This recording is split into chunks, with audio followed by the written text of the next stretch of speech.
سورہ آل عمران آیت نمبر 122 اور 123۔ اعوذ باللہ من الشیطان الرجیم، بسم اللہ الرحمن الرحیم۔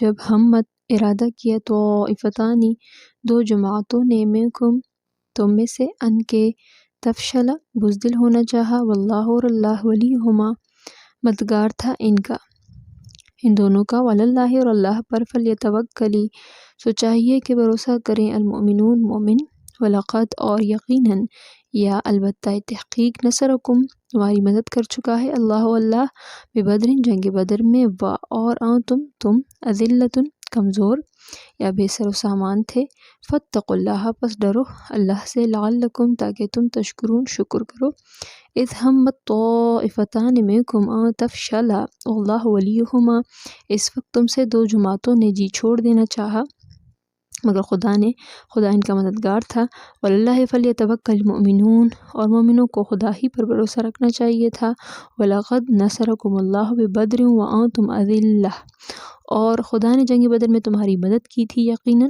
اور اس وقت تم بے سر و سامان تھے، فاتقوا اللہ لعلکم تشکرون پس خدا سے ڈرو اور اس کے احسانوں کو یاد کرو تاکہ تم شکر کرو۔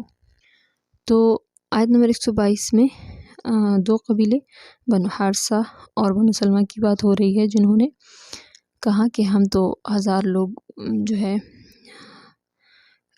لوگ تھے، 300 ہم سے چلے گئے ہیں، تو ہم باقی کتنے رہ گئے؟ صرف 700، اور کفار تو 3000 لوگ ہیں، یہ جنگ ہم کیسے کریں گے؟ شیطان کا وسوسہ تھا، مگر اللہ کے حکم سے اور مدد سے ان کی ہمت واپس آ گئی۔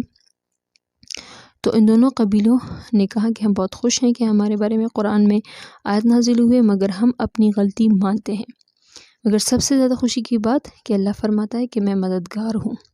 اب جب کبھی بھی ہم کو کوئی اچھا کام کرے یا اللہ ہمیں کوئی نعمت دے، تو مجھے اور آپ نے یہی سوچ رکھنی ہے کہ یا اللہ تیرا لاکھ لاکھ شکر ہے کہ تو ہمارا مددگار ہے۔ پھر آیت نمبر 123 میں احد کے جنگ پر تبصرہ ہے۔ اللہ فرماتا ہے کہ اس سے پہلے جو جنگ بدر ہوئی تھی اس میں 313 مسلمان تھے اور 1000 کفار تھے۔ اللہ نے وہاں پر بھی مسلمانوں کی مدد کی اس جنگ میں اور 1000 فرشتے نازل کیے، تو اللہ تعالیٰ فرماتا ہے کہ اس وقت 313 تعداد تھی مسلمانوں کی، اللہ نے تو مسلمانوں کی مدد کی تھی اور جیت تو مسلمانوں کی ہی ہوئی۔ تو یہ نہیں سوچنا کہ ان کفار کی تعداد زیادہ ہے اور ہماری کم ہے، بلکہ اللہ جو ہے ہمیشہ مسلمانوں کے ساتھ ہے اور تعداد کی بات ہے ہی نہیں۔ تقوی اختیار کرو تاکہ تم مسلمان شکر گزار رہو، اللہ پاک فرماتا ہے۔ اور بدر کے میدان میں 1000 فرشتوں کا نازل ہونا یہ قرآن سے ثابت ہے، تو اللہ پاک تو یہ کام ایک فرشتے سے بھی کروا سکتے تھے، مگر مسلمان کے حوصلوں کو مضبوط بنانے کے لیے اللہ نے 1000 فرشتے بھیجے۔ جیسا کہ وسائل کا محتاج اللہ نہیں ہے، وہ بادشاہ ہے اور ہر ناممکن کام کو ممکن کر سکتا ہے۔